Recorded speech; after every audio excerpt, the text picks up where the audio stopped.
कांग्रेस का प्रभारी एक ऐसे व्यक्ति को बनाया गया जो कर्नाटक के हैं, कन्नड़ बोलते हैं। आपको वह भी याद होगा भक्त चरण दास, किसी मौके पर लालू यादव ने क्या कह दिया था भक्त चौधर दास। चरण यादव भक्त चौधर है, उसको कुछ पता है भक्त चौधर। बात को भूल गए थे कि यह गणना जो तब हुई थी जब महागठबंधन की सरकार थी। उन्होंने कह दिया पटना में कि जातिगत गणना जो हुई है वह फर्जी है। सच्ची सिचुएशन क्या है जाति जनगणना, और हम छोड़ने वाले नहीं है। और ये बिहार वाला जाति जनगणना नहीं, ये फेक जो जाति जनगणना इन्होंने किया है लोगों को बेवकूफ बनाने वाला, ये नहीं।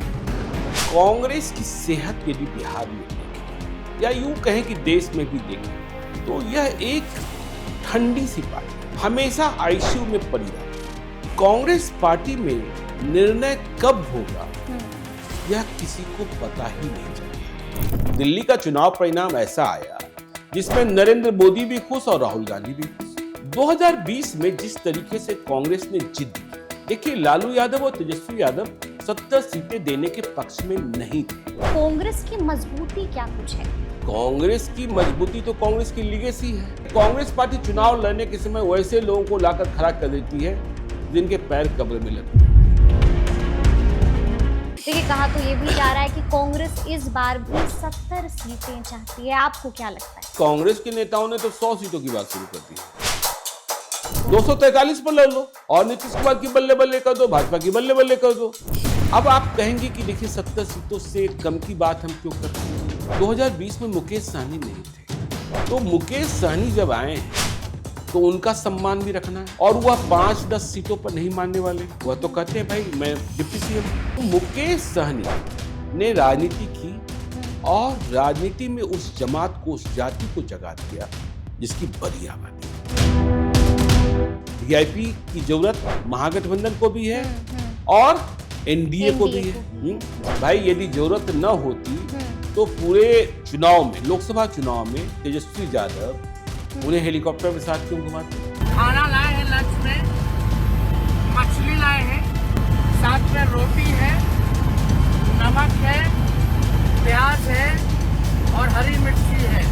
और मछली कौन सा है, मछली कौन सा खा रही बताइए। सहनी यदि महागठबंधन से चल दिए तेजस्वी यादव की स्थिति बहुत कमजोर है।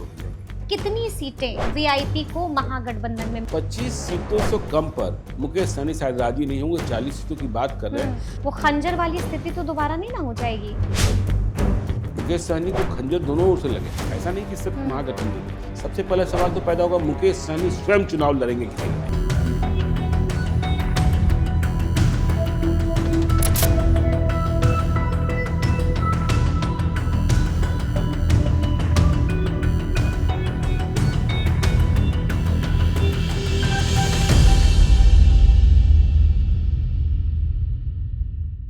नमस्कार, हमारा नाम है समरीन और आपने देखना शुरू कर दिया है लाइव सिटीज।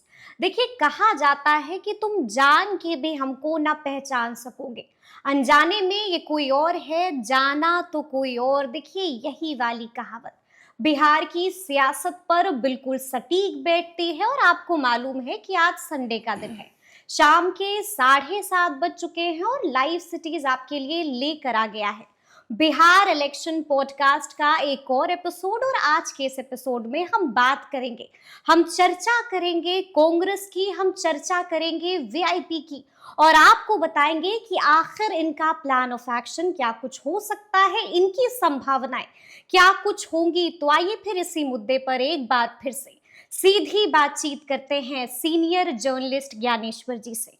ज्ञानेश्वर जी, आज के इस पॉडकास्ट में हम जिक्र कांग्रेस का भी करेंगे, वीआईपी का भी करेंगे, लेकिन शुरू करेंगे हम लोग कांग्रेस से। और हम आपसे जानना चाहेंगे कि बिहार में आपको कांग्रेस की स्थिति, कांग्रेस की संभावनाएं, वजूद क्या नजर आ रहा है, कैसा नजर आ रहा है? देखिए समरीन जी, आज बिहार इलेक्शन पॉडकास्ट में जैसा लगता है आप चर्चा करना चाहती है कांग्रेस की चाल और मुकेश सहनी की ताल के बारे में। बिल्कुल ठीक है जी। तो देखिए, कांग्रेस पार्टी एक राष्ट्रीय पार्टी है, कहने के लिए बड़ी पार्टी है और देश में भारतीय जनता पार्टी के बाद सबसे बड़ी पार्टी है। बिल्कुल। कभी सबसे बड़ी पार्टी कांग्रेस ही थी। लेकिन कांग्रेस की सेहत यदि बिहार में देखें या यूं कहें कि देश में भी देखें तो यह एक ठंडी सी पार्टी है, ठीक है ना, हमेशा आईसीयू में पड़ी रहती है, बिल्कुल। हाँ जी। ठीक है ना, और किसी चमत्कार की उम्मीद की जाती है, जबकि राजनीति में, सियासत में चमत्कार होता नहीं है। चमत्कार करना हो जाए पड़ता है। इसके लिए बहुत कुछ करना होता है। बिल्कुल। और कांग्रेस पार्टी में निर्णय कब होगा यह किसी को पता ही नहीं चलता है। निर्णय कौन करेगा? देखिए, राहुल गांधी लीड कर रहे हैं, लेकिन राहुल गांधी की निजी जिंदगी को भी झांके तो कभी आपने सुना कि राहुल गांधी ने यह कहा कि हम कभी शादी नहीं करेंगे? राहुल गांधी ने यह भी नहीं कहा कि हम शादी करेंगे। बिल्कुल। ठीक है, बिल्कुल जी। तो अनिर्णय की स्थिति, और बिहार में 2025 में चुनाव है, और कांग्रेस को जब हम देखते हैं तो कांग्रेस लाठी नहीं है, कांग्रेस बैसाखी है। बैसाखी है। कांग्रेस का अपना कोई वजूद दिखता नहीं है। हाँ, कांग्रेस की ताकत, यदि हम महागठबंधन की बात करें, इंडिया ब्लॉक की बात करें, तो भय सिर्फ इस बात का रहता है कि कांग्रेस अलग लड़ेगी तो विपक्षी मतों का बिखराव हो जाएगा और इसका फायदा एनडीए को प्राप्त होगा। बिल्कुल। कांग्रेस में अनिर्णय ऐसा कि देखिए, बिहार प्रदेश कांग्रेस कमेटी है, अखिलेश प्रसाद सिंह अध्यक्ष हैं, इसके पहले डॉक्टर मदन मोहन झा अध्यक्ष थे। कई साल हो गए, लेकिन सिर्फ अध्यक्ष और अध्यक्ष ही हैं, इसके अलावा पार्टी में कुछ कोई भी संगठन नहीं। आपको पार्टी के दूसरे नेताओं की कोई क्रियाशीलता दिखाई पड़ती है? देखिए, शकील अहमद खान साहब के घर में तो इतना बड़ा गम हो गया कि कह नहीं सकते। बिल्कुल। तो सदाकत आश्रम भी देख लेंगे आप, अखिलेश प्रसाद सिंह नहीं होंगे, वीरान रहता हाँ है। वीरान रहता है। बस कुछ प्रवक्ता हैं, लेकिन न कोई महासचिव है, न कोई प्रधान महासचिव है, न कोई उपाध्यक्ष है। तो आप पार्टी की कमेटी नहीं बना पाते हैं। और हमने वो दौर भी देखा है समरीन जी, जब मैं छात्र जीवन में था, कि एनएसयूआई, यूथ कांग्रेस और कांग्रेस कमेटी का छोटा सा पदाधिकारी बनने के लिए किस तरीके की मार फंसी होती थी। अध्यक्ष कोई और होता था, स्वागत में इतनी लाठियां चलती थी, इस तरीके से शक्ति प्रदर्शन होता था, पूछिए मत। और अध्यक्ष कोई और बन गया तो जो उसके खिलाफ था, मुकाबले में था, उसके अधिक लोगों को कमेटी में रख दिया जाता था। लेकिन अब कांग्रेस को पूछता कौन है? पर आप कह सकती हैं कि लोकसभा चुनाव में कांग्रेस ने 3 सीटें जीत ली बिहार में। स्ट्राइक रेट आरजेडी से बेहतर रहा, जितनी सीटों पर आरजेडी ने चुनाव लड़ा था। देखिए, कांग्रेस में यही गुमान हो जाता है, और ये अहंकार जो है ना, उसे आईसीयू में रखता है। जब 2024 के चुनावी नतीजे आए तो कांग्रेस पार्टी को 99 सीटें मिली। अब ऐसा लगने लगा कि इन लोगों ने यह समझ लिया है कि हमें 199 मिल गई है। अच्छा, ठीक है ना? जी जी। और बीजेपी को पूर्ण बहुमत प्राप्त नहीं हुआ, 240 सीटें मिली। कांग्रेस वाले समझने लगे कि उन्हें 140 ही मिली है। तो देखिए, कांग्रेस पार्टी अति उत्साह में, गुमान, अहंकार, वह अपने को करेक्ट नहीं कर पाई। या 99 मिला था तो यह 100 कैसे होगा, और आगे 150 कैसे होगा, 200 कैसे होगा, इस दिशा में कोई प्रयास हुआ नहीं। परिणाम क्या निकला? आगे जितने विधानसभा चुनाव हुए, वहां क्या नतीजे आए? महाराष्ट्र, हरियाणा आपने देखा ही देखा, बिल्कुल जी। और फिर दिल्ली भी। और देखिए, झारखंड, ठीक है, झारखंड में हेमंत सोरेन की जीत है वो। जम्मू कश्मीर में भी आपने यह देखा, कांग्रेस की जीत नहीं है, वह नेशनल कॉन्फ्रेंस की जीत है, अलायंस। हाँ, अलायंस की जीत है। कांग्रेस का प्रदर्शन तो खराब ही रहा। तो कांग्रेस पार्टी बिहार में, यदि हम आप कैडर की भी बात करेंगे, कांग्रेस में आपको नेता बहुत खुर्राट दिखेंगे, समझे ना? उनको लगता है आज भी कि हमसे ज्यादा समझदार और हमसे ज्यादा प्रभावशाली कोई नहीं है। हाँ, कोई नहीं है, ठीक है ना? लेकिन आप यह भी देखेंगी कि कांग्रेस पार्टी से आज कोई जुड़ना नहीं चाहता है। बिल्कुल। जो नई जमात है, नए वर्ग के लोग हैं, नई उम्र के लोग हैं, उन्हें कांग्रेस से कोई उम्मीद नहीं रह गई है। ऐसे में दांव पेच तमाम चीजें। और जो हमने कहा फैसला, आप कमेटी नहीं बना पाते हो, अब चुनाव क्या लड़ोगे? आप जिसे बिहार सरकार में मंत्री बनाते हो वह उछलकर दूसरी पार्टी में चला जाता है बिल्कुल जी, सरकार जी, जी। बचाने के लिए। हाँ? आपने देखा ही देखा किस तरीके से फ्लो मुरारी टेस्ट, गौतम, बिल्कुल ठीक है जी, ना? जी, जी, हाँ? और आप पुराने चेहरों को भी देखिए, यदि आप बिहार की ही बात करेंगे, विजय चौधरी जो अभी नीतीश कुमार की छाया की तरह हैं, वह पहले कहाँ थे? कांग्रेस में थे। कांग्रेस में थे। हाँ? नीतीश मिश्रा, हाँ, जगन्नाथ मिश्रा के बेटे, जी, वह जी। कहाँ थे? मतलब जगन्नाथ मिश्रा तो भाई कांग्रेस में, बिल्कुल, बिल्कुल, हाँ, हाँ। मुख्यमंत्री बनाया था। तो और यदि आप कांग्रेस पार्टी में नेताओं को देखिएगा, अधिकांश नेता आपको दिखेंगे 50 से ऊपर वाले, 50 से ऊपर वाले, ठीक है ना? हाँ?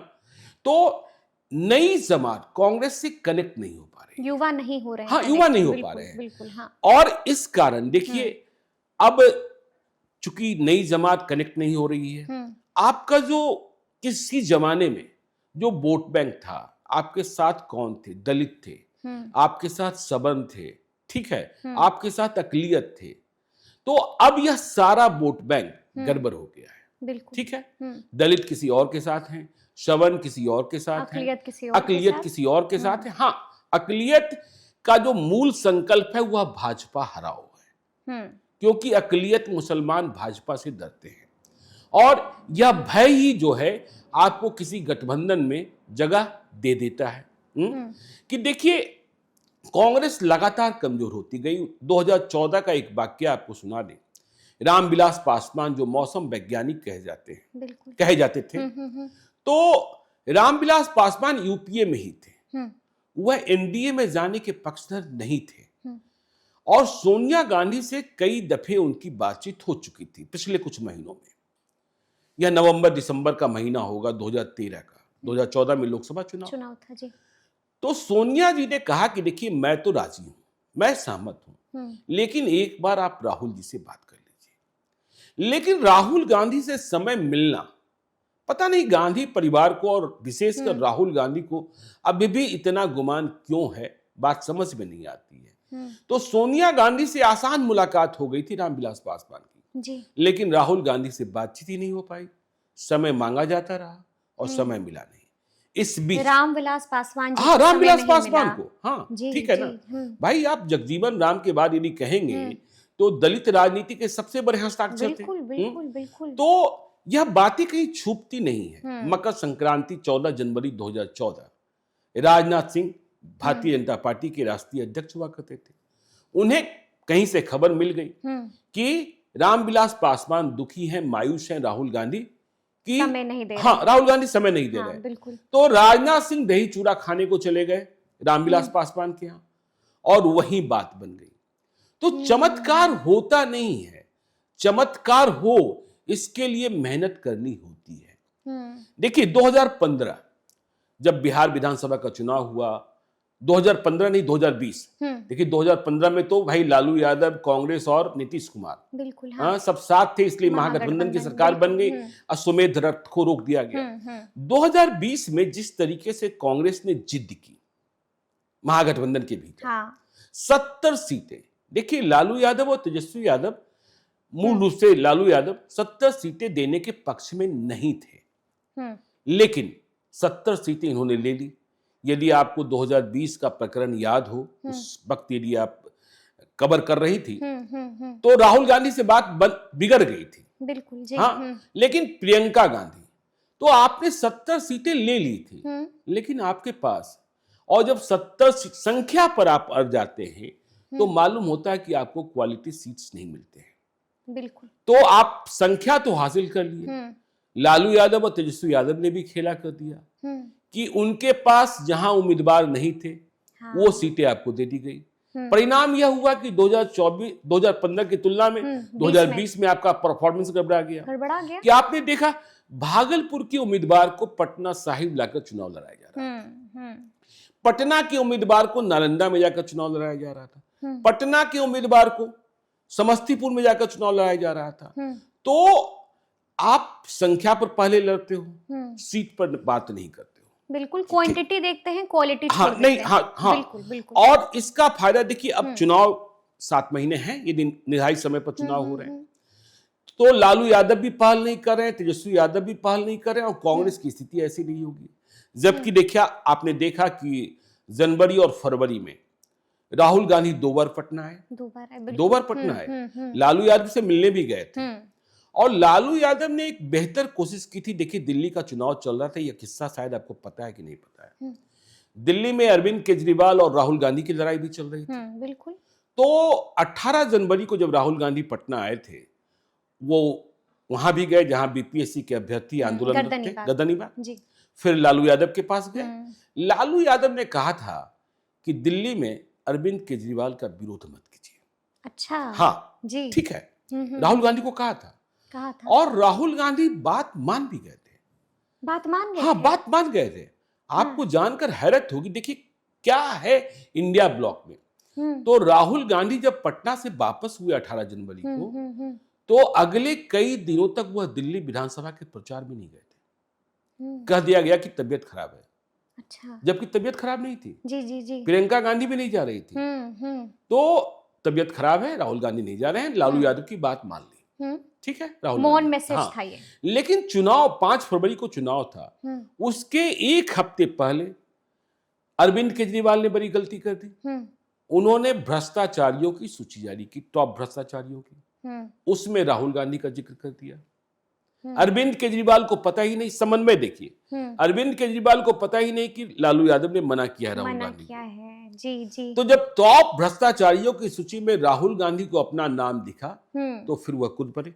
जाहिर है। और इसका परिणाम क्या निकला? आप हार गए। हाँ, आप हार। बिल्कुल भाई, कांग्रेस तो नीलवट्टा सन्नाटा, और आपने विपक्ष की सरकार अपने ही पैर पर कुल्हाड़ी लेकिन मार दिया। इसमें भी कांग्रेस वाले खुशी मना रहे हैं। इसमें भी कांग्रेस, दिल्ली का चुनाव परिणाम ऐसा आया जिसमें नरेंद्र मोदी भी खुश और राहुल गांधी भी खुश। ठीक है। और जैसे ही दिल्ली का चुनाव परिणाम आया 8 फरवरी को, बिहार के कांग्रेसी नेता कहने लगे कि हमारी बार्गेनिंग पावर बढ़ गई। क्यों बार्गेनिंग पावर बढ़ गई भाई? क्योंकि हम जिता नहीं सकते तो हरा तो दे सकते हैं। हाँ, जी, हाँ? बिल्कुल। तो अब देखिए संख्या की बात, लेकिन कोई बातचीत ही नहीं हो रही है। हाँ? इस बीच आपने देखा कि बिहार कांग्रेस के प्रभारी बदल दिए गए, और कांग्रेस के भीतर हम यह भी देख रहे हैं कि कर्नाटकीकरण हो रहा है।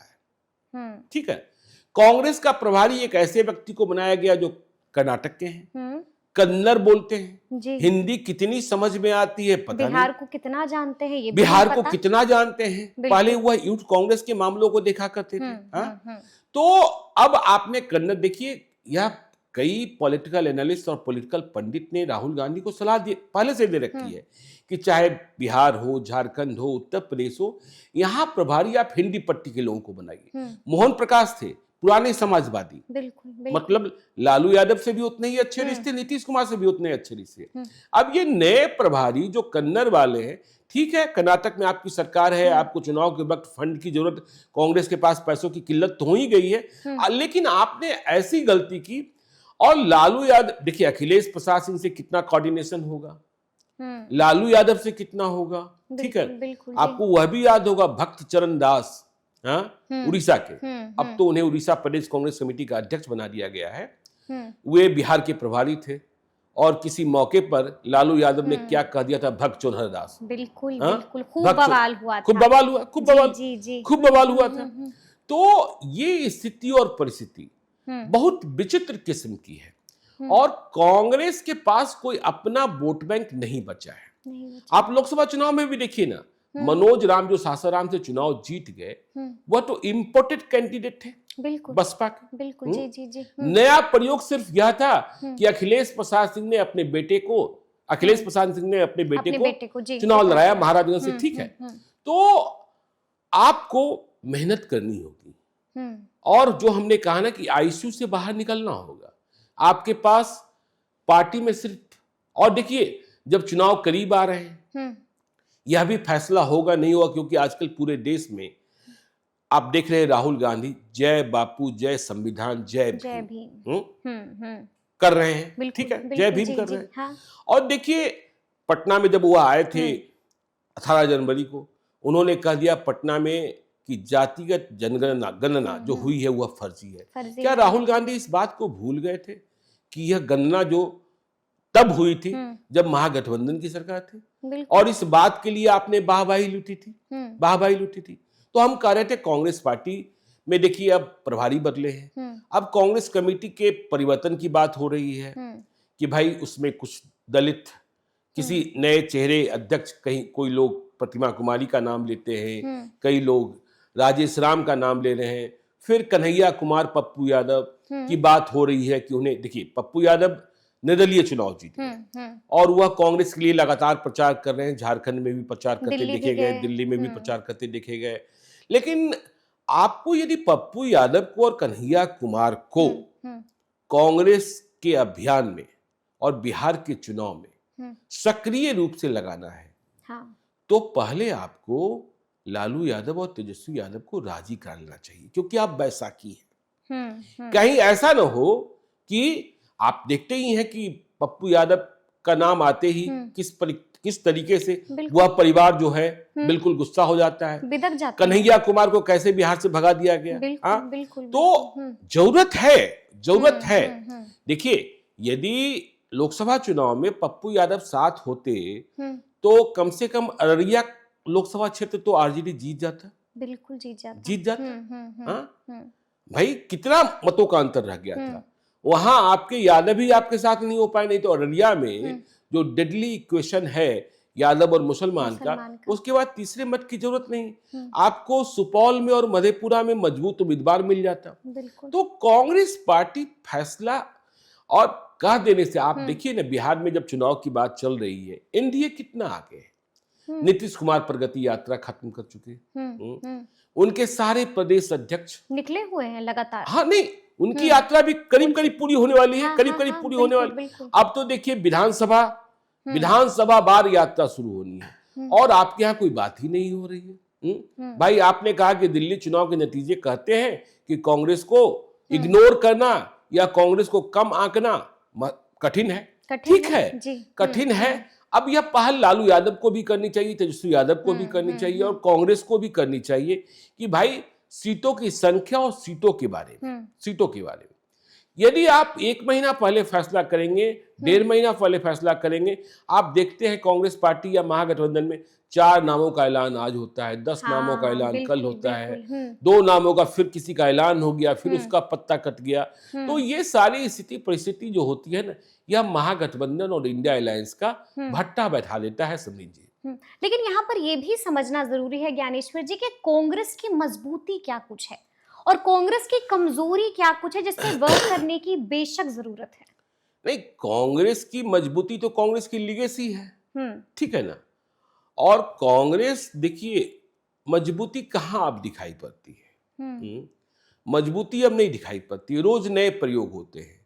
अभी जो प्रयोग चल रहा है, जय बापू जय संविधान जय भीम, अब यह प्रयोग कितना सफल होता है, क्योंकि यदि आप बिहार के संदर्भ में देखें तो आप यह देखेंगे कि दलित करीब 20% मत है और इसमें सर्वाधिक मत जो है 5% पासवान के और करीब करीब 5% रविदास के राम के।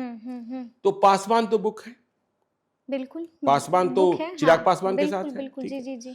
और फिर मांझी करीब 3% वो है, वो भी एनडीए के हिस्से में है। हाँ, फिर देखिए तो आप कहेंगे कि रविदास, तो रविदास को आप साध सकते हैं। बिहार में अकेले सांसद मनोज राम हुए, ठीक है ना, 5% मत है। लेकिन इसे साधने के लिए आप प्रयास कब शुरू करेंगे? कोई प्रयास तो आपके साथ सफल, आपको इस बात की विवेचना करनी होगी कि जो सवर्ण हमारे साथ थे वो हमसे दूर क्यों चले गए, मुसलमान बस इसलिए आपके साथ रह गए हैं क्योंकि बीजेपी को हराना है। और सीमांचल में आपकी पैठ है, क्योंकि देखिए किशनगंज में लोकसभा चुनाव आप देखेंगे तो वहां ओवैसी भी लड़ते हैं, बावजूद कांग्रेस ही जीतती है, तीनों उम्मीदवार मुसलमान होते हैं। लेकिन यदि विधानसभा चुनाव 2020 के नतीजे को देखेंगे तो 5 सीटें ओवैसी की पार्टी ने जीत ली थी। तो आपकी मजबूती रह नहीं गई है, आपकी नींव जो है ना वो बहुत कमजोर हो गई है। और नींव में कैसे मजबूती आए, खाद पानी डाला जाए, इसके लिए आप चुनाव कुछ करते भी नहीं कि कोई मुद्दे को लेकर आप आंदोलन खड़ा कर दे, आप कोई बात कर दे। देखिए आंदोलन का मतलब यह नहीं होता कि सराकत आश्रम से निकले और 200-400 लोग जो रोज दिखने वाले लोग हैं, वह झंडा, जब तक आप यदि बात करेंगे कांग्रेस की कोई बूथ कमेटी की बात, जब प्रदेश की ही कमेटी नहीं है तो फिर बूथ कमेटी क्या हो सकती है? तो कांग्रेस में आपको कमजोरी ही कमजोरी दिखाई पड़ेगी। ताकत हाँ, बहुत कम है, ताकत लेगेसी के अलावा कोई और लेगेसी नहीं के अलावा क्या ताकत है? जो पुराने लोग हैं, जो यह मानते हैं कि नहीं आरएसएस ठीक नहीं है, जो यह मानते हैं कि नहीं भाई सर्वधर्म, ईश्वर अल्लाह तेरे नाम सबको सन्मति दे भगवान, जी। जो ये मानने वाले लोग हैं, वह अब भी कहते हैं कि नहीं क्या। लेकिन जो लड़ाई है, जो वर्तमान राजनीतिक लड़ाई है, वह लड़ाई तो इस तरीके से, अब देखिए न, कहाँ कोई संवाद, महागठबंधन में कोई संवाद है? आपने देखा उपचुनाव, जो बिल्कुल उपचुनाव हो रहे थे इमामगंज में, बेलागंज में, इधर तरारी में, रामगढ़ में, कोई संयुक्त प्रचार आपने देखा था? कोई संयुक्त प्रचार आपने नहीं देखा होगा। तो जब आप संयुक्त हैं ही नहीं, अकेले अकेले अकेले अकेले हैं, तो फिर चुनाव के समय आप इकट्ठा हो भी जाएंगे तो फिर क्या फायदा होगा? जनता को कितना अपील कर जनता को पाइएगा? कितना? और इंडिया ब्लॉक, आपको वह दृश्य भी याद होगा कि भाई इंडिया ब्लॉक को खड़ा किसने किया था? नीतीश कुमार ने। नीतीश कुमार, बिल्कुल। यदि नीतीश कुमार को आपने साथ रखा होता तो शायद तस्वीर बदल गई होती, एकदम। हाँ शायद तस्वीर। जो 240 बीजेपी को हासिल हुआ, और जिस जेडीयू और टीडीपी के बूते केंद्र में मोदी की सरकार है, नीतीश कुमार होते तो इंडिया ब्लॉक में बने रहते, उनका सम्मान किया जाता रहता, तो हो संभव था कि बिहार में 30 सीटें महागठबंधन जीत गया होता। बिल्कुल। तो कांग्रेस पार्टी में कुछ क्या कहें, कुछ मतलब समझ नहीं आता, समझ में नहीं आता। और बीजेपी एक ऐसी पार्टी है जो 24 घंटे चुनाव की तैयारी, कांग्रेस हाँ सोती ही नहीं है। और कांग्रेस पार्टी में सिर्फ कुर्ता खींचने की, किसका पैर पीछे से खींच दो, किसका चेहरा, ठीक है, राहुल गांधी के साथ तस्वीर मेरी कैसे आ जाए, मल्लिकार्जुन खड़गे के साथ तस्वीर कैसे आ जाए। आप देखिएगा जितने शिकायती पत्र और जितने आरोप प्रत्यारोप कांग्रेस में होते हैं, वहां जब कमेटी नहीं तो कोई अनुशासन की बात भी नहीं, तो आपको कहीं कोई दूसरा दिखाई पड़ेगा नहीं समरीन जी। तो ऐसे में ये भी समझना जरूरी है कि कांग्रेस की लीडरशिप को क्या लगता है, मतलब इसको आप कैसे देख रहे हैं? कहाँ कहाँ पर कमी है, क्या कुछ दुरुस्त करना चाहिए, क्या वाकई में कमजोर लीडरशिप है? नहीं है ना, बिल्कुल ही है ना। जब कांग्रेस, भाई राहुल गांधी से मिलना ही संकटपूर्ण, आप अमित शाह से मिलने का समय मांगिए, आपको हफ्ते 10 दिन 15 दिन में मिल ही जाएगा, यदि आपकी पहचान है, ठीक है। तो राहुल गांधी से आप मिलने का प्रयास कर लीजिए, राहुल गांधी छोड़ लीजिए, केसी वेणुगोपाल से मिलने का प्रयास कर लीजिए। और नेतृत्व की बात, अखिलेश प्रसाद सिंह जब पटना में होते हैं तो लगता है कि कांग्रेस पार्टी है, और जब पटना से बाहर चले गए, राज्यसभा के सांसद हैं, दिल्ली में रहना होता है, और दिल्ली में बहुत सारे काम होते हैं, फिर इसके बाद पता ही नहीं चलता कि कांग्रेस पार्टी है भी, क्योंकि कोई कमेटी तो है नहीं। आप किसी से बात करेंगे, आप पुराने लोग में, अब देखिए ना, कांग्रेस पार्टी चुनाव लड़ने के समय वैसे लोगों को लाकर खड़ा कर देती है जिनके पैर कब्र में लटके होते हैं। बिल्कुल, हाँ, जिनके पैर कब्र में लटके होते हैं, ठीक है ना, क्योंकि उनके पास वही चेहरे हैं, युवा है ही नहीं। हाँ, युवा है ही नहीं, युवा है ही नहीं। और जब युवा नहीं है तो पार्टी का भविष्य क्या हो सकता है, यह बात आप समझती हैं। ये तो बहुत बड़ी चुनौती है ना। और देश की दूसरी सबसे बड़ी राष्ट्रीय पार्टी, जो कभी किसी जमाने में सबसे बड़ी पार्टी थी, जिसका योगदान देश के स्वतंत्रता आंदोलन में रहा है, जिससे महात्मा गांधी, जवाहरलाल नेहरू, इंदिरा गांधी, लाल बहादुर शास्त्री, राजेंद्र प्रसाद। अब देखिए कितनी बड़ी भूल करते हैं राहुल गांधी कि पटना आते हैं।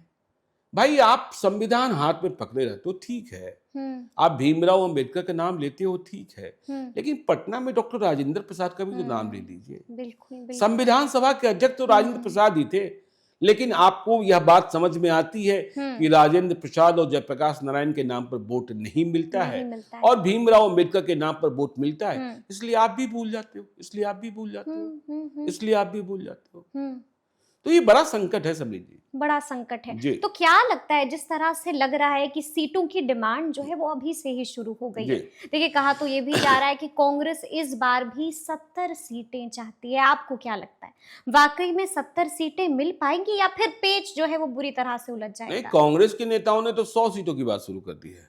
अच्छा, कांग्रेस के नेताओं ने दिल्ली चुनाव के तुरंत बाद कहा कि सम्मानजनक समझौता और 100 सीटों से कम पर नहीं। नहीं तो एकला चलो रे की नीति भी अपनाई जानी चाहिए। जीतेंगे लेकिन- नहीं तो जीतने भी नहीं। हाँ, जीतने भी नहीं देंगे भाई। तो आप ठीक है 100 सीट ले लो, आप 243 लग रहा है आपको? 243 पर ले लो, क्या होना है? ऐसे ही इतनी गंभीर चुनौती है। और नीतीश कुमार की बल्ले बल्ले कर दो, भाजपा की बल्ले बल्ले कर दो, ठीक है ना? तो देखिए मुझे तो लगता है कि अलग तो नहीं होंगे। अच्छा, नहीं होंगे। हाँ देखिए, महागठबंधन से कांग्रेस तो कम से कम अलग नहीं होगी। दिल्ली वाली लेफ्ट बात नहीं हाँ, होगी। लेफ्ट पार्टियां भी अलग नहीं होंगी, ठीक है ना? लेकिन 100 सीटें और 70 सीटों पर भी संकट है। संकट है। हाँ, संकट है। देखिए मुझे लगता है कि आपको सीटों की संख्या की बजाय क्वालिटी सीट्स की बात करनी चाहिए और आपको एक मजबूत आधार सामाजिक समीकरण का, क्योंकि बिहार में जाति है जो जाति नहीं है। बिल्कुल, हाँ, बिल्कुल। उससे समझते हुए परखते हुए अब आप कहेंगे कि देखिए 70 सीटों से कम की बात हम क्यों कर रहे हैं? 2020 में मुकेश सहनी नहीं थे। हाँ? बिल्कुल जी। 2020 में कुशवाहा पॉलिटिक्स लालू यादव और तेजस्वी यादव नहीं कर रहे थे, ठीक है ना? तो मुकेश सहनी जब आए हैं तो उनका सम्मान भी रखना है, बिल्कुल। उनका सम्मान भी रखना है। तो उनके लिए सीटें कहां से आएंगी? और वह 5-10 सीटों पर नहीं मानने वाले हैं। वह तो कहते हैं भाई मैं डिप्टी सीएम हूं, बिल्कुल जी। मैं जी, डिप्टी सीएम हूं। जी। और इसे कोई भी नेता जो है पिछले दिनों कार्यालय में, लाइफ सिटी के कार्यालय में शक्ति सिंह यादव आए हुए थे, आरजेडी के मुख्य प्रवक्ता। हमने उनसे पूछा कि भाई मुकेश सहनी को आप लोगों ने हरी झंडी दे दी है क्या? तो उन्होंने कहा कि मना तो नहीं किया है, कोई ईबीसी का नेता डिप्टी सीएम बने, इससे अच्छी बात क्या हो सकती है? और आरजेडी के भीतर देखिए यह बात चल रही है कि यदि हम सरकार कहीं से बना लेने की स्थिति में होते हैं, मुख्यमंत्री के पद पर तो कोई इफ बट है नहीं, तेजस्वी यादव चेहरे हैं। तो उस इंजन में 3 बोगियां होंगी। एक अति पिछड़े समाज का उप मुख्यमंत्री होगा, अच्छा। एक अकलियत होगा, मुसलमान होगा, जी, जी। और एक दलित होगा। अच्छा। एक दलित होगा, एक दलित होगा। और देखिए कांग्रेस वाली ही कमोबेश स्थिति आरजेडी में भी है। उनके जो प्रदेश अध्यक्ष हैं जगदानंद सिंह, वो लापतागंज में है, गायब से हैं। लापतागंज में है। बिल्कुल, हाँ? बिल्कुल। तो ये पार्टियां जो है ना बस चुनाव के समय जागती हैं फिर सो जाती हैं, और लड़ना आपको उसके साथ है जो हमेशा जागा रहता है। हाँ, जो हमेशा जागा रहता है। तो 70 सीटें नहीं मिलनी है, 70 सीटें नहीं मिलनी है। और आप देखिए ना, कांग्रेस जब भी आप सुनते हैं कि मिलन समारोह हो रहा है, भारतीय जनता पार्टी में मिलन समारोह हो रहा है, जनता दल यूनाइटेड में मिलन समारोह हो रहा है, चुनाव करीब आ रहे हैं, तो आरजेडी में भी जिन्हें टिकट की उम्मीद हाँ, जो ना उम्मीद हो जाएंगे बीजेपी से, क्योंकि बीजेपी में सबसे कम वैकेंसी है। राइट। बीजेपी में सबसे कम वैकेंसी है। और जेडीयू बहुत सारी सीटें हार गया, सिर्फ 43 मिले थे, लेकिन वहां उनके पास नेता हैं, ठीक है ना? तो ये यहाँ आप मिलन समारोह नहीं देखते होंगे। यहाँ आप मिलन समारोह क्या देखेंगे? बिल्कुल, बिल्कुल जी, जी। हाँ, आज जब मैं कार्यक्रम रिकॉर्ड कर रहा हूँ तो मुझसे किसी ने पूछा कि अच्छा इस बार 2025 में विक्रम में अनिल कुमार को टिकट तो मिल जाएगा जो भाजपा से आए थे? हाँ, मैंने कहा हाँ मिल जाएगा, क्योंकि सिद्धार्थ भाग गए उधर। बिल्कुल, हाँ, सिद्धार्थ भाग गए हाँ, उधर। हाँ, हाँ? तो सिद्धार्थ उधर भाग गए हैं तो अनिल कुमार को मिलेगा।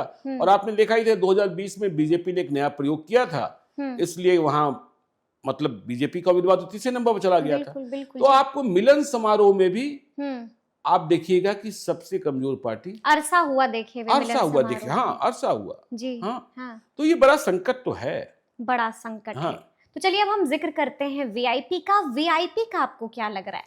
बिहार में वीआईपी कुछ कर भी रही है? वाकई में वीआईपी साबित होगी वीआईपी? देखिए बिहार की राजनीति में विकासशील इंसान पार्टी एक फैक्टर तो बन गई है, फैक्टर बन गई फैक्टर है। बन गई है।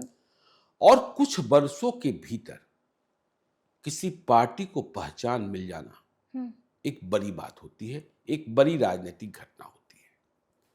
और इस बात को समझिए और इस बात का क्रेडिट मुकेश सहनी को दिया जाना चाहिए कि मुकेश सहनी बचपन में घर छोड़कर मुंबई भाग गए, पैसा कमाया और फिर वापस आए, जी।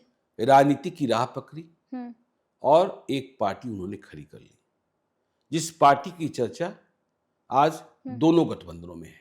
बिल्कुल है, दोनों गठबंधनों में बिल्कुल है, बिल्कुल है, बाकी जी। जो पार्टियां आप देख रहे हैं, चाहे जिस पार्टी की बात करें, वे बिहार में ही रहे।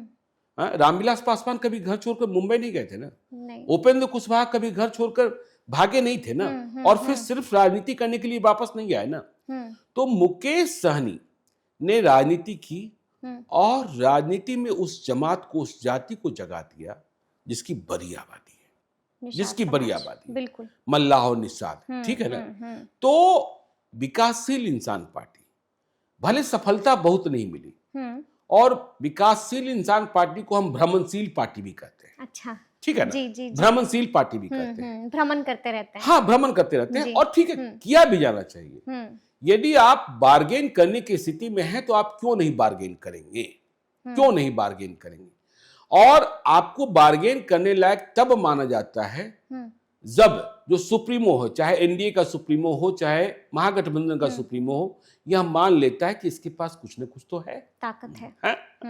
तो मुकेश सहनी का अवतार जो हुआ, उसके आगे जितने पुराने सहनी और मल्लाह नेता थे वे फीके पड़ गए। और जब मुकेश सहनी भ्रमणशील होते हैं, कभी इधर कभी उधर, तो जब उधर से इधर होते हैं तो उधर वाले किसी न किसी सहनी नेता को खड़ा करने का प्रयास करते हैं। हाँ, बिल्कुल। लेकिन मुकाबले में कोई खड़ा नहीं हो पाता है। सन ऑफ मल्ला आज भी मुकेश सहनी, सन ऑफ मल्ला आज भी मुकेश सहनी। देखिए, जो राजभूषण चौधरी निषाद किस्मत से मुजफ्फरपुर के सांसद बन गए और किस्मत से ही केंद्र में मंत्री बने। तो वो कौन है? मुकेश सहनी के शिष्य है।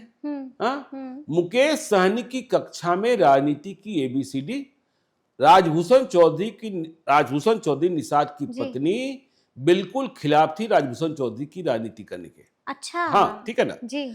लेकिन मुकेश सहनी ने भाई ककारा सिखाया। मुकेश सहनी खुद नहीं बन पाए, तो मुकेश सहनी बिहार की राजनीति में फैक्टर तो बन गए। बिल्कुल। और आज वीआईपी की जरूरत महागठबंधन को भी है और एनडीए को भी है। भाई, यदि जरूरत न होती तो पूरे चुनाव में, लोकसभा चुनाव में तेजस्वी यादव उन्हें हेलीकॉप्टर में साथ क्यों घुमाते? हाँ, बिल्कुल। बड़ा भाई क्यों कहते? छोटा भाई, बड़ा भाई, बिल्कुल। जी। साथ मछली खाकर, और मछली खाना भी वायरल हो जाएगा यह पता था, लेकिन एक संदेशा देना था, ठीक है ना। अब मछली कब कहां नहीं खाना है और खाना है, इस पर बहस हो सकती है। अब मिथिला में चलिएगा तो मछली सब दिन शुभ है, बिल्कुल, सब दिन शुभ है। उनके यहाँ मछली कभी अशुभ है ही नहीं। अब हमारे यहाँ चलिएगा, इस इलाके में आइएगा, पटना वाले इलाके में, तो आपको दुर्गा सप्तमी के दिनों में, नवरात्रा के दिनों में ये सब हाँ निषेध है। तो मुकेश सहनी फैक्टर तो बन गए हैं, वीआईपी बन गए, हाँ वीआईपी बन गए हैं। और लेकिन फिर वही बात है, वीआईपी बन गए हैं, मुकेश सहनी सन ऑफ मल्लाह हैं, पर कितनी भूमिका निभा पाएंगे? दोनों गठबंधन को जरूरत है। एनडीए वाले सोचते हैं मेरी तरफ चले आए, फिर तो इंडिया ब्लॉक के पास कुछ बचेगा ही नहीं, कुछ नहीं बचेगा, कुछ बचेगा ही नहीं। तो मुकेश सहनी फैक्टर तो बन गए, इसमें कहीं कोई शक नहीं है। बिहार की राजनीति में जीत हार अलग है, लेकिन उनकी पहचान को अभी आप अगले कई चुनावों में मिटा नहीं सकते हैं, और यदि बढ़ गई तो फिर कुछ भी हो सकते हैं। यानी कि आप इनको इग्नोर नहीं कर सकते, नहीं कर सकते। लेकिन ऐसे में उपचुनाव में दिखाया है ना, उपचुनाव में दिखाया है ना कि भाई अकेले लड़कर कि हम जीते नहीं तो हरा तो दिया ना।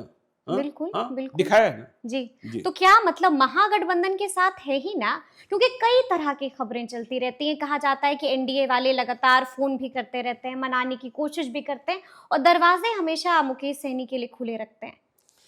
देखिए, अभी तो महागठबंधन में है ही, और हमने और हमने कहा भ्रमणशील है जी, हाँ भ्रमणशील है, बिल्कुल, हाँ। और हार्ड बार्गेनर है, ठीक है ना। मन डगमगा गया क्या?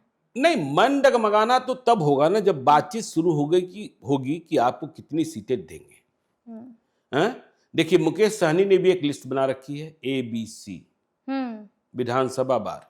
अच्छा, हाँ जी। कि इन सीटों पर कोई समझौता नहीं, इन सीटों पर लड़ना ही लड़ना है। दूसरा, यह हमारी प्राथमिकता है, और तीसरा, इसमें हम कुछ देख सकते हैं।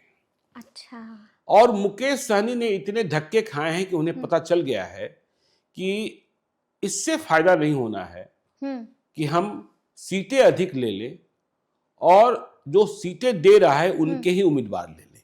अच्छा। आपने देखा ही जो 4 उम्मीदवार जीते उनकी पार्टी को कैसे तोड़ दिया गया। बिल्कुल, सारे के सारे बीजेपी, जिस दर्द को आज भी नहीं भुला पा रहे हैं। जिस दर्द को आज भी नहीं भुला पा रहे हैं। तो मुकेश सहनी ने अपनी ताकत बना ली है, लेकिन महागठबंधन में देखिए जितने बड़े सपने उनके हैं। जब कभी मैं मुकेश सहनी को कहता हूं, मैंने एक दिन ऐसे ही मजाक में कहा कि चलिए आपको 21-22 सीटें तो मिल ही जाएगी, वो बिल्कुल अट्टहास की तरह हंसने लगे। क्या कह अच्छा। रहे हैं, क्या कह रहे हैं। हम्म। हाँ, मतलब वह 40 सीटों से कम की बात नहीं। अब 40 सीटें कहां से, महागठबंधन 40 सीटें। 40 सीटों की बात कर रहे हैं, 40 सीटें मिलेगी नहीं, ठीक है, 40 सीटें हम्म। मिलेगी नहीं। फिर वही हम करें, उनको भी क्वालिटी सीट्स पर, क्योंकि हार का सामना उन्होंने बहुत किया है। किया है, बिल्कुल बिल्कुल। तो 2025 का चुनाव जो है हम्म। वो बहुत महत्वपूर्ण है। अगले 5 साल 2029 में क्या होगा लोकसभा में, फिर 2030 में क्या होगा, वन नेशन वन इलेक्शन का क्या होगा, तो उन्हें भी क्वालिटी सीट्स पर ध्यान देना होगा।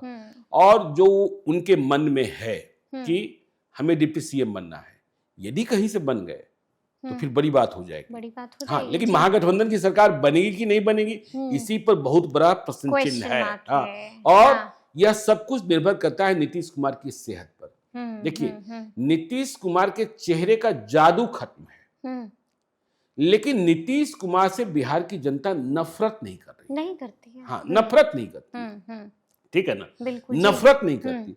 और दूसरी ओर महागठबंधन में तेजस्वी यादव ने ऐसा कुछ नहीं किया है जिसके कारण कहा जाए कि वह जंगल राज लाने वाले हैं। लेकिन लालू यादव का बैगेज इतना बड़ा बैगेज है कि भय सा लगता है बिहार के लोगों को कि जो अरे मिटाए नहीं मिटता हाँ, है। बिल्कुल नहीं बिल्कुल मिटता। बिल्कुल। तो मुकेश सहनी को इग्नोर नहीं कर सकते। और जो आपने बात कही ना, एनडीए वाले तो चाहते ही चाहते हैं ना, कि एनडीए वाले चाहते हैं कि भाई मुकेश सहनी इधर आ जाए तो संपूर्ण ईबीसी राजनीति। क्योंकि एनडीए में भी एक बात की कसक है कि लोकसभा चुनाव में लवकुश जो समीकरण है उसमें कुछ टूटा, बिल्कुल कुछ टूटा। बिल्कुल जी। विधानसभा चुनाव में कुछ नहीं टूटेगा, कोई नहीं टूटेगा। क्योंकि देखिए, लवकुश जो है बिहार की राजनीति में बोगी नहीं बनेगा। हाँ, बिल्कुल। उसे इंजन बने रहना है। तो महागठबंधन में इंजन तो जान ही रहे हैं, तेजस्वी यादव है। तेजस्वी यादव जी जी। और बोगी बाकी हैं। तो बोगी क्यों बनेंगे लवकुश। लेकिन ईबीसी राजनीति में मल्लाह बड़ी संख्या है। और देखिए, यह बिहार का संयोग, नीतीश कुमार ईबीसी राजनीति के जनक हैं, पिछड़ा अति पिछड़ा दलित महादलित, लेकिन कोई ईबीसी चेहरा बड़ा बनकर उभरा नहीं। हाँ। और मुकेश सहनी बड़े बनकर उभर रहे हैं, बड़े बनकर उभर रहे हैं, ठीक है ना। जो 36-37% आबादी है अति पिछड़ी जातियों की, उसमें बड़ा हिस्सा मल्ला और निषाद का है। और जो इनकी उपजातियां हैं, तो एनडीए, देखिए एनडीए के नेता लगातार संपर्क में, लेकिन मुकेश सहनी लगातार संपर्क में। हाँ। अच्छा। हमें वह दिन भी याद है कि जब मौर्या होटल का कांड हुआ था और मुकेश सहनी वहां से भागे थे, तो डाकबंगला चौराहा पहुंचते पहुंचते अमित शाह का फोन आ गया था। अमित शाह का फोन आ गया था मुकेश सहनी के पास, ठीक है ना। तो मुकेश सहनी दोनों के दुलारे प्यारे हैं, लेकिन मुकेश सहनी ने एक शर्त रखी है कि भाई आरक्षण पर फैसला कर लो। तो आरक्षण पर फैसला कौन करेगा? आरक्षण पर फैसला केंद्र को करना है। नीतीश कुमार ने जो अनुशंसा भेज दी है, तो वहां फैसला होना नहीं है। और यहां सीटों का पंगा है। देखिए, एनडीए में मुकेश सहनी को देने के लिए बहुत सीटें बचती भी नहीं है। हाँ, बिल्कुल, पहले ही मारामारी है। 243 पे अभी तो बड़ा भाई और छोटा भाई का पंगा है। फिर चिराग है। हाँ, नीतीश कुमार कह रहे हैं 115 से कम पर हम लड़ेंगे नहीं। हम 115 पर 2020 में भी लड़े थे, 7 सीटें हमने जीतनराम मांझी को दे दी थी। अब बीजेपी की सोचिए, बीजेपी ने 11 सीटें 2020 में वीआईपी को दी थी और 110 सीटों पर स्वयं लड़ा था। बिल्कुल। तो भाई अब चिराग पासवान का एडजस्टमेंट होना है, उपेंद्र कुशवाहा का एडजस्टमेंट होना है, जीतनराम मांझी का एडजस्टमेंट होना है। तो जीतनराम मांझी के पास 4 विधायक है। जीतनराम मांझी को भी देख ही रहे कि पूरे बिहार में, और जो हमने कहा दलित राजनीति, बिल्कुल अभी पूरे देश में, और राहुल गांधी जितना आगे बढ़ेंगे दलित राजनीति को लेकर, उतना ही ज्यादा डिमांड चिराग पासवान और जीतनराम मांझी। और यदि कोई रविदास से, देखिए आपने देखा पिछले दिनों संत रविदास जयंती के मौके पर बिहार, राहुल गांधी आए नहीं, संत रविदास जयंती के मौके पर भाई सरकार ने कार्यक्रम कराया ना, अनुसूचित जाति जनजाति विभाग ने जनक राम, जिसमें नीतीश कुमार भी गए, उन्होंने संबोधन भी किया। हम लोगों ने यह पढ़ने की कोशिश की कि उनकी भावभंगिमा कैसी है, वह बोल कैसे रहे हैं, कहाँ रुक जा रहे हैं, कहाँ ठहर जा रहे हैं, और कितना बार रिपीट कर रहे हैं। तो वहां सुनील कुमार भी थे, वहां अशोक चौधरी भी थे। तो वो तो एनडीए में मुकेश सहनी को देने के लिए बहुत सीटें हैं ही नहीं। देखिए, मुकेश सहनी वहां गए तो कितनी सीटें मिल जाएगी? 4? नहीं, 4 से बात का, 4 से भाई आपने 11 दिया था 2020 में, तो 11 जितना आपने दिया है उससे कम कहां से कर सकते हैं? अच्छा, लेकिन अभी तो हाँ, लेकिन स्वरूप 11 बदल गया है। लाएंगे कहाँ से, बिल्कुल। सवाल यह पैदा होता हाँ, है, हाँ। 11 लाएंगे कहाँ से, हम्म 11 लाएंगे कहाँ से। तो 4 तो उनके जीते हुए विधायक थे, ठीक है, वो स्वयं हार गए थे सिमरी बख्तियारपुर से, बिल्कुल बिल्कुल। हाँ, हाँ, लेकिन 11 भी देने के लिए कहाँ। कहाँ और है? देखिए आरक्षण का मुद्दा, देखिए जिस तरीके से मुकेश सहनी ने निषाद जाति के लोगों में भीतर जगा दिया है, गंगा जल की कसम खिलाई है, हाँ बिल्कुल। गंगा जल की कसम खिलाई है। और हमने पिछले दिनों पॉडकास्ट किया था, मुकेश सहनी से पूछा था कि भाई मुंबई में जितना आपने कमाया सब खत्म हो गया कि बचा हुआ है कुछ है। उन्होंने कहा बिहार लड़ने के लिए भी बचा हुआ है, बिहार लड़ सकते हैं, ठीक है बिहार लड़ ना। सकते हाँ, हैं, हाँ। तो महागठबंधन में भी सीटें उन्हें ठीक ठाक देनी होगी, लेकिन अब मुकेश सहनी को देखिए, मुकेश सहनी की पार्टी में भी एक समस्या होती है कि वो सीटें मांगते हैं लेकिन उम्मीदवारों का पता नहीं चलता है, पता नहीं चलता। उम्मीदवारों का पता नहीं जी चलता जी जी। है। हाँ, पार्टी का नाम हो गया है, लेकिन पार्टी ग्राउंड जीरो पर कहाँ, और उम्मीदवार जो हैं, देखिए यह भी सच है कि उन्होंने निषाद को आवाज प्रदान किया, लेकिन वहां जो गरीबी है, वहां जो इस तरीके की समस्याएं है, मुफलिसी है, उनके लड़ने वाले जो उम्मीदवार हैं, उनके पास पैसे नहीं है, पैसे नहीं। बिल्कुल। और फिर किस सामाजिक समीकरण के तहत, देखिए बिहार में जाति जाति नहीं है, 243 पर कोई ना कोई तो लड़ते आया है। यदि आप यादव का टिकट काट कर मल्लाह को देंगे तो यादव नाराज हो जाएंगे, मुसलमान का काट कर देंगे तो मुसलमान नाराज हो जाएंगे।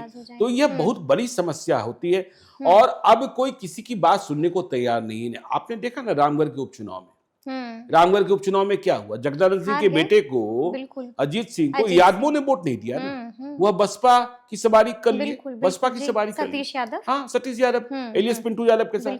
तो ये बड़ा सवाल तो है ही ना। तो इसलिए देखिए मुकेश सहनी 25 सीटों से कम पर राजी नहीं होंगे महागठबंधन, लेकिन 25 सीटें कहां से, और जब सीटों की बात होगी तो सीटें कौन सी मिली यह देखने की बात होगी, और यह बात महत्वपूर्ण होगी, इम्पोर्टेंट बात। हाँ, और मुकेश सहनी यदि महागठबंधन से चल दिए तो फिर बड़ा नुकसान, तो फिर तेजस्वी यादव की स्थिति बहुत कमजोर हो जाएगी, कमजोर हो जाएगी। हाँ, देखिए 32% वोट है उनके पास, मुसलमान और यादव, बिल्कुल। लेकिन इसमें भी छेद और भेद है, छेद और भेद है। प्रशांत किशोर आ चुके हैं। नहीं, प्रशांत किशोर की बात छोड़ दीजिए, प्रशांत किशोर तो नुकसान पहुंचाएंगे ही, सीमांचल में ओवैसी नुकसान पहुंचाएंगे ना, बिल्कुल पहुंचाएंगे। आपको देखना होगा ना कि पप्पू यादव से आपका रिश्ता बनता है कि नहीं बनता है, और आप वो भी नुकसान पहुंचाएंगे, हाँ, और यदि रिश्ता नहीं बना तो, हाँ। और आप यह भी देख रहे हैं कि जहां आपने यादव उम्मीदवार नहीं दिया, जहां आपने मुसलमान उम्मीदवार नहीं दिया, तो भाई यादव जो हैं वह राष्ट्रीय हो जा रहे हैं,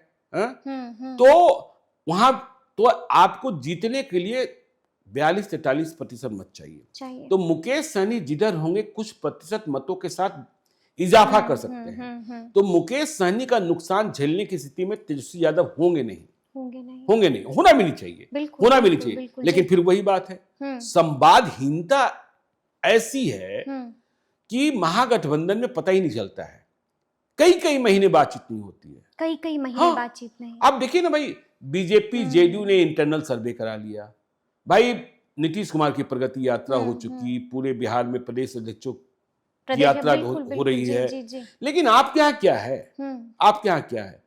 आपने कितने महीनों से नहीं देखा होगा मुकेश सहनी और तेजस्वी यादव की साथ साथ तस्वीर, बिल्कुल जी। अरे कभी मछली खा रहे थे, कभी क्या बोलता है चना भटूरा ही खा लीजिए साथ में, हाँ बिल्कुल, हाँ ठीक है, चना भटूरा ही खा लीजिए साथ में, तो फिर आपको लोगों को संदेशा जाएगा कि नहीं, जो बॉन्डिंग है, बॉन्डिंग है।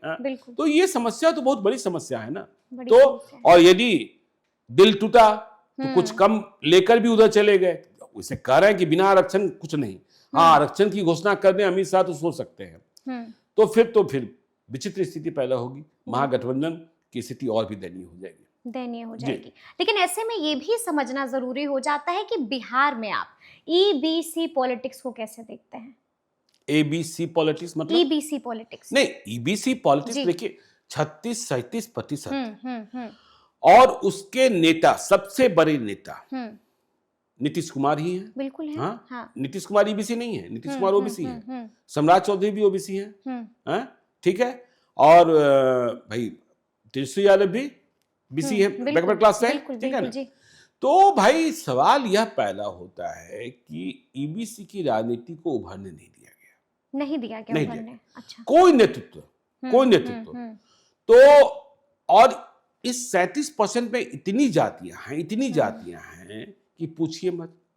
आपको पूरे बिहार में देखिए अब इनमें मल्लाह में तो नेता बन गए। हम्म अब बाकी यदि आप देख लीजिए इसमें जो शामिल जमात है, हम्म अब देखिए अभी पान समाज का आंदोलन चल रहा है, हाँ, ताती IP तत्पा गुप्ता, का बिल्कुल। आईपी गुप्ता चल रहा है। बिल्कुल चल रहा लेकिन यह चुनाव कोई बताएगा कि उन्हें स्वीकारा गया कि नहीं स्वीकारा है। गया। वैश्यों की राजनीति देखिए, वैश्य भी हैं हम्म लेकिन उनका कोई एक चेहरा नहीं है। कोई चेहरा भारतीय जनता पार्टी ने भी किसी ईबीसी नेता को आगे लाने, कभी रामेश्वर चौरसिया का बड़ा नाम हुआ करता था।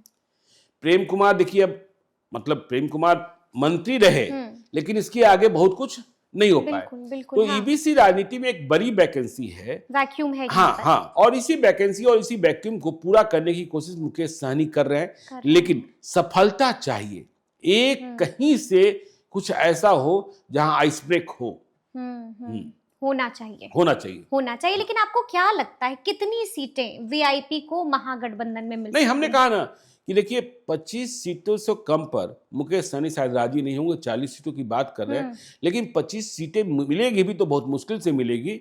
और फिर उसी बात का ध्यान रखना होगा कि क्वालिटी सीट्स मिल रही है कि वो सीट्स मिल रही है जहां आरजेडी को और कांग्रेस को उम्मीदवार में परेशानी है। वो खंजर वाली स्थिति तो दोबारा नहीं ना हो जाएगी? खंजर वाली स्थिति दोबारा हुई तो दोनों डूबेंगे।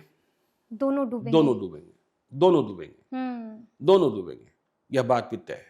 मतलब खुद तो डूबेंगे ही, तुमको भी नहीं छोड़ेंगे। हाँ, दोनों डूबेंगे और फायदे में बिल्कुल एनडीए होगा। हाँ, बम हो जाएगा। हाँ, देखिए एनडीए तो मुकेश सहनी किधर भी रहे, बीजेपी वाले को लगता है कि भाई फायदा तो हमें है, ठीक है ना। हाँ, यदि चुनाव के बाद कोई खेला होता है जिसमें माइनस नीतीश कुमार जी बीजेपी का मुख्यमंत्री बनाने का सपना अपना जो है, जी जी बिल्कुल हाँ। तो उसमें मुकेश सहनी की जीती हुई सीट यदि वो महागठबंधन में भी होंगे, मुकेश सहनी किंग मेकर की भूमिका में हो जाएंगी। यदि उनके देखिए 2020 में मुकेश सहनी की योगदान को एनडीए को नहीं भूलना चाहिए था। 2020 में जैसे ही चुनावी नतीजे आए थे, मुकेश सहनी भले ही चुनाव हार गए थे, उनके 4 विधायक जीते हुए थे। बिल्कुल मुकेश सहनी यदि उस वक्त तेजस्वी यादव को समर्थन दे दिए होते तो क्या स्थिति हो जाती? ठीक है, आपने बाद में ऑपरेशन लोटस कर दिया, उनके विधायकों को तोड़ दिया। मुकेश सहनी को खंजर दोनों ओर से लगे हैं, ऐसा नहीं कि सिर्फ महागठबंधन, बीजेपी वालों ने तो और बड़ा घाव दे दिया। तो ईबीसी राजनीति में मुकेश सहनी अच्छा कर रहे हैं, लेकिन ईबीसी का चेहरा अभी पूरे बिहार में वही है ना कि नीतीश कुमार के आगे कोई, और नीतीश कुमार ईबीसी राजनीति के सबसे बड़े चेहरे हैं। उन्होंने काम भी किया, उन्होंने भरोसा भी जीता है। और ईबीसी को उस जमात से सुरक्षा चाहिए जिसे तेजस्वी यादव समझाने की कोशिश कर रहे हैं कि सामंत मत बनो, हुरदंगी मत बनो। बिल्कुल। तो चलिए वक्त आ गया है कि हम लोग भी आइस ब्रेक करते हैं और अपने व्यूअर्स को बताते हैं कि आखिर वीआईपी का पहलवान कौन कौन है, क्योंकि कई लोग अब से जो है वो तैयारी में जुट चुके हैं। तो बड़ा सवाल है कि है कौन कौन रेस में? नहीं देखिए, अभी तो आप नहीं कर सकते, सीटों की बात हुई नहीं है, हाँ, ठीक है ना। लेकिन वीआईपी के कुछ नेताओं की बात कर सकते हैं जो चुनाव लड़ने के लिए लालायित हैं। हाँ, बिल्कुल। और वीआईपी तैयारी भी हाँ, और वीआईपी पार्टी के निर्माण में या वीआईपी पार्टी के साथ दिखते हैं। और जब कभी वीआईपी पार्टी उम्मीदवारों के बारे में सोचेगा तो उनके नाम, सबसे पहला सवाल तो पैदा होगा मुकेश सहनी स्वयं चुनाव लड़ेंगे कि नहीं लड़ेंगे। बिल्कुल जी।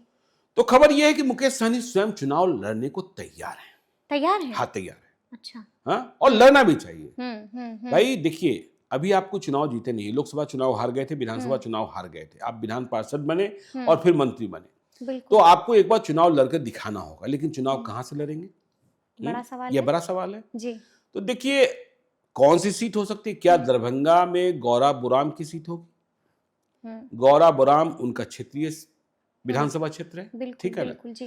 2020 में स्वर्णा सिंह वहां से चुनाव जीती थी। राजपूत जाति के मतदाता कम हैं, बावजूद इसके मुकेश सहनी के सहयोग से वीआईपी पार्टी के टिकट पर स्वर्णा सिंह चुनाव जीत गई थी। वो एक आईआरएस पदाधिकारी की पत्नी है जो मुकेश सहनी के पुराने साथी रहे हैं, ठीक है ना।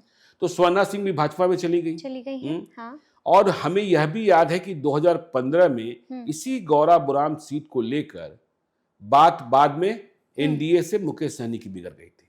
कुछ सीटें एनडीए ने दे दी थी, नहीं महागठबंधन में बिगड़ गई थी।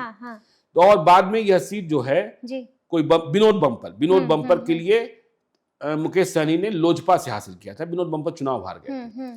तो देखना यह होगा कि क्या गौराबुराम सीट जो है उनको मिलती है, नहीं वो लड़ने के लिए तैयार, उनको मिलना क्या है वो तो भाई स्वयं तय करेंगे ना।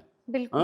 और महागठबंधन में भी जब बात होगी तो जहां से वो लड़ना चाहेंगे वह सीट तो छोड़ना ही होगा, छोड़ना ही होगा। तो या फिर पत्नी को लड़ाते हैं, यह भी देखना होगा। तो गौराबुराम सीट तो एक लगता है, देखिए वो अपने भाई संतोष सहनी जो पार्टी के असली राष्ट्रीय अध्यक्ष हैं, बिल्कुल बिल्कुल, यह तो सुप्रीमो है ना। हाँ जी, उन्हें भी चुनाव लड़ाना चाहते हैं। अच्छा, भाई को भी, हाँ भाई को भी, मैदान पत्नी को में भी, ठीक है ना। हाँ। अब भाई को कहां से चुनाव लड़ाएंगे? कई लोग कहते हैं सिमरी बख्तियारपुर, लेकिन इतना आसान नहीं है सिमरी बख्तियारपुर ले लेना। यूसुफ सलाहुद्दीन वहां से जीते हुए विधायक है, तेजस्वी यादव के दोस्त हैं, महबूब अली कैसर के बेटे हैं, और महबूब अली कैसर ने लोकसभा चुनाव में मुकेश सहनी को और यूसुफ सलाहुद्दीन ने मुकेश सहनी को हराया था। बिल्कुल बिल्कुल। तो लेकिन हाँ, सिमरी बख्तियारपुर पर भी नजर है, लेकिन इस सीटें अब देखिए इनकी पार्टी के नेताओं में बात करेंगे तो उमेश सहनी है, बहुत पुराने हैं। अच्छा, वह आपको दरभंगा में कहीं से लड़ते हुए दिख सकते हैं। फिर देखिए दिनेश बिंद हैं। दिनेश बिंद हैं इनकी पार्टी के, मुंगेर के हैं। वह आपको कहीं तारापुर या जमालपुर इन विधानसभा क्षेत्रों में कहीं, देखिए अभी हम यह चर्चा कर रहे हैं कि कौन कौन लोग इनकी पार्टी से उम्मीदवार हो सकते हैं। देखिए फिर आप नाम लेना ही चाहिए कि देखिए सकलदेव बिंद हैं। अच्छा, सकलदेव बिंद हैं, लखीसराय के हैं। 4 राइफल लेके चलते हैं। 4 राइफल हाँ, अरे बिंद में भी 4 राइफल लेके चलते हैं। जी, हाँ। बालू का ठीक ठाक धंधा है। अच्छा, ठीक है ना। हाँ, चुनाव भी लड़ना चाहते हैं। हाँ, ललन सिंह के साथ वो वीडियो भी वायरल हुआ था। ठीक है, इनके बारे में भी चर्चा है कि लखीसराय से या तारापुर से। फिर वही विकास सिंह बरहिया वाले हैं, हाँ, जो लखीसराय का समीकरण है, जो इनके श्रवण प्रकोष्ठ के जो प्रदेश संयोजक हैं। अब देखिए फतुआ पर नजर है। आनंद मधुकर यादव, आनंद मधुकर यादव काफी एक्टिव रहते हैं। तो देखिए एक श्रीनिवास यादव है, वह सिवान में कहीं से उनको लड़ाने की बात होती है। अशोक सहनी है, मोतिहारी में कहीं से लड़ाने की बात होती है। बाल गोविंद बिंद हैं जो प्रदेश अध्यक्ष हैं इनकी पार्टी के, कैमूर में कहीं से लड़ा, लेकिन इनके पास पैसे नहीं है। ठीक है ना। संजीव मिश्रा हैं पनोरमा ग्रुप वाले, अभी ज्वाइन किए हैं। तो छातापुर से नीरज कुमार बबलू के खिलाफ, और छातापुर की सीट एनडीए ने अभेद्य बना रखा है। वहां हर बार उम्मीदवार बदल रहा है महागठबंधन का, लेकिन नीरज बबलू तो संजीव मिश्रा का प्रभाव देखने को मिलेगा। देखिए एक और मजबूत उम्मीदवार है वरुण विजय। अच्छा, जो विधान पार्षद महेश्वर प्रसाद सिंह के बेटे हैं। ठीक है ना। यह केसरिया से चुनाव लड़ना चाहते हैं वीआईपी पार्टी के टिकट पर, लेकिन देखना यह होगा कि राजेश कुशवाहा, जिन्हें पूर्वी चंपारण से टिकट दिया गया था लोकसभा का, आरजेडी से आए थे, यह केसरिया से कभी विधायक भी रहे हैं और लोकसभा चुनाव के बाद वापस हो गए आरजेडी में। तो यदि वरुण विजय लड़ते हैं तो राजेश कुशवाहा क्या करेंगे? तो वरुण विजय बीके सिंह है, ज्वाइंट पुलिस कमिश्नर रहे हैं दिल्ली के, तो ये आरा सदर से चुनाव लड़ना चाहते हैं। ठीक है ना। अब देखिए एक नए ज्वाइन किए हैं भाई, अब क्षेत्र में कितनी पहचान है, जब मैं लोगों से पूछ रहा था लोग बहुत नहीं जानते थे। कोई नीतीश द्विवेदी हैं। हाँ, महाराजगंज या बनियापुर में कहीं से मालजाल हासिल किया है इन्होंने, लेकिन क्षेत्र में बहुत जानकारी नहीं मिली, लटकन बहुत होते हैं इनके साथ। ठीक है। आनंद मधुकर यादव को यदि टिकट नहीं तो फिर उनकी पत्नी फतुआ की प्रमुख रही हैं, फतुआ की प्रमुख। देखिए फिर विवेक कुशवाहा हैं, रोहतास में कहीं से। कैलाश सहनी है, कोलकाता में बड़ा बिजनेस है। ठीक है ना, सहनी है, बेगूसराय के बछवाड़ा के रहने वाले हैं। सुनीता सहनी है कुर्नी से। राजेश सहनी है साहेबगंज, देखिए राजू सिंह वाला, देखिए राजू सिंह से बदला भी लेना है। हाँ, राजू सिंह से बदला भी लेना है। और हेलीकॉप्टर में यह देखे गए थे तेजस्वी यादव और मुकेश सहनी के साथ यात्रा करते हुए, उड़ान भरते हुए। देखिए मोतिहारी में देवा गुप्ता की पत्नी जो मेयर है, ठीक है ना। तो ये सारे नाम हैं जो दिखते हैं कि भाई वीआईपी पार्टी के चेहरे हो सकते हैं, लेकिन पहले तो सीटों की बात हो, सीटों की संख्या की बात हो, फिर मालूम होगा कि कौन कौन। और जैसे जैसे सूची अपडेट होगी टिकट की रेस भी लेकर हम लोग आ गए हैं। अब तो 2025 के धुरंधर भी आ चुका है। पॉडकास्ट, जो नए लोग चुनाव लड़ना चाह रहे हैं, बिहार बदलना चाह रहे हैं, उन्हें हम प्लेटफॉर्म दे रहे हैं, उनकी बातों से भी लोगों को रूबरू करा रहे हैं। समरीन जी, चलिए तो देखना होगा कि आगे आगे क्या कुछ होता है। तो इस पॉडकास्ट में हमने जिक्र किया है कांग्रेस का और जिक्र किया है, वीआईपी का आपको बताया है कि इनका प्लान ऑफ एक्शन क्या कुछ हो सकता है। तो फिर ये पूरी बातचीत आपको कैसी लगी है, कमेंट करके हमें जरूर बताइएगा। तो ऐसे तमाम अपडेट्स के लिए बिल्कुल ऐसे ही हमारे साथ बने रहिएगा और देखते रहिएगा लाइव सिटीज। बहुत शुक्रिया।